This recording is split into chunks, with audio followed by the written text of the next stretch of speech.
The past week has exposed a fault line between Labour and one of the most foundational communities in Britain, the farmers who feed our country.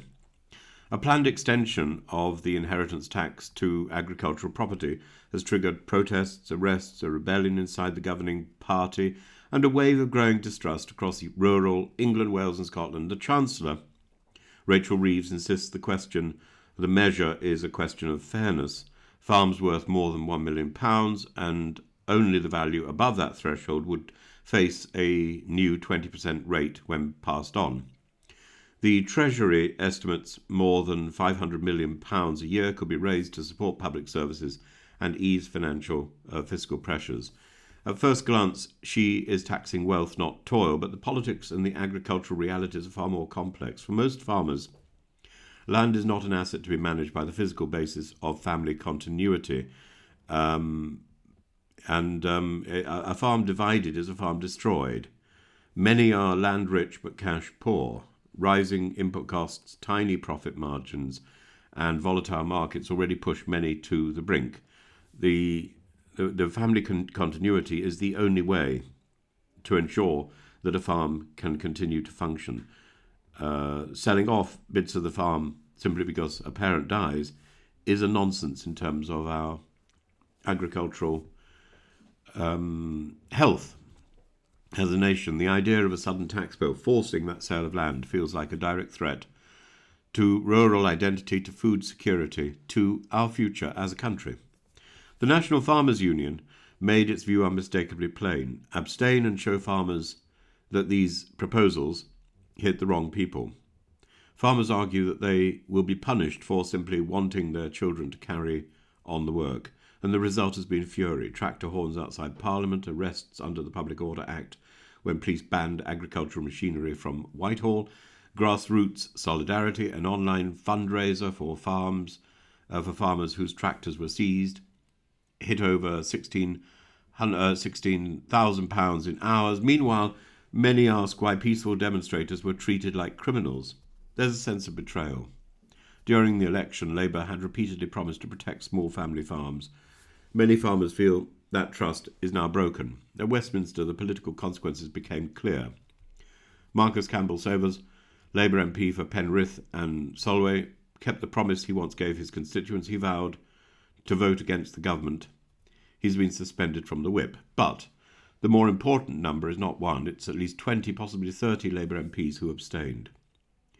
Curiously, just 15 minutes before and 15 minutes after this vote, around 340 Labour MPs marched into the government lobby. That, on this question, 318 did.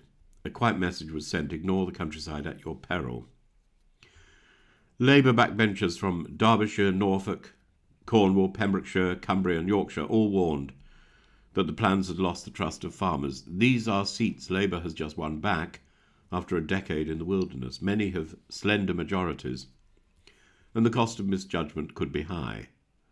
The Chancellor has realised the danger. She's already softened the policy. Unused portions of the £1 million allowance can now be transferred to a surviving spouse, allowing some families to pass on up to £2 million untaxed. This may help middle-tier farms, but the NFU argues it still falls well short. Prime land in the Midlands, South and East can easily exceed these thresholds. Farmers worry that they will be taxed not because they're wealthy, but because Britain's housing and land markets are overheated. If the Treasury sees farmland as a dominant wealth, rural Britain sees it as a livelihood.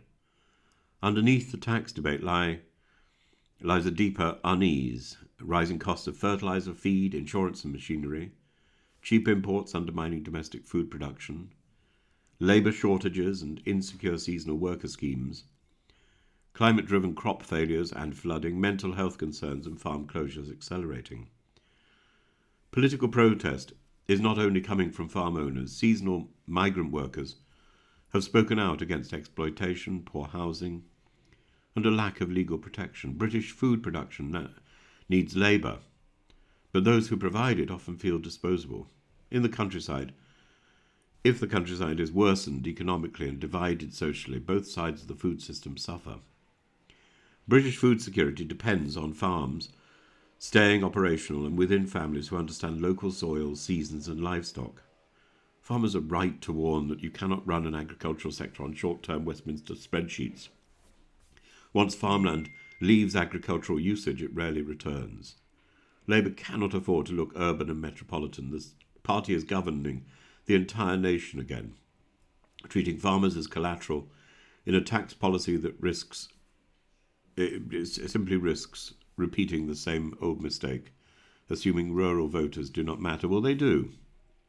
To restore trust, a government must guarantee small and medium family farms face no break-up pressures, reform subsidies quickly and transparently, not through endless consultations, stabilise domestic food supply priorities against cheaper imports, protect seasonal workers with real oversight and rights, offer long-term clarity so families can plan generational transfers without panic.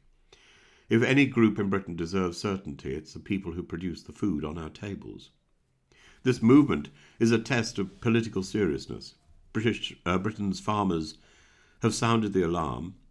A government confident enough to tax wealth must distinguish between unearned windfalls and the inherited responsibility to feed the nation.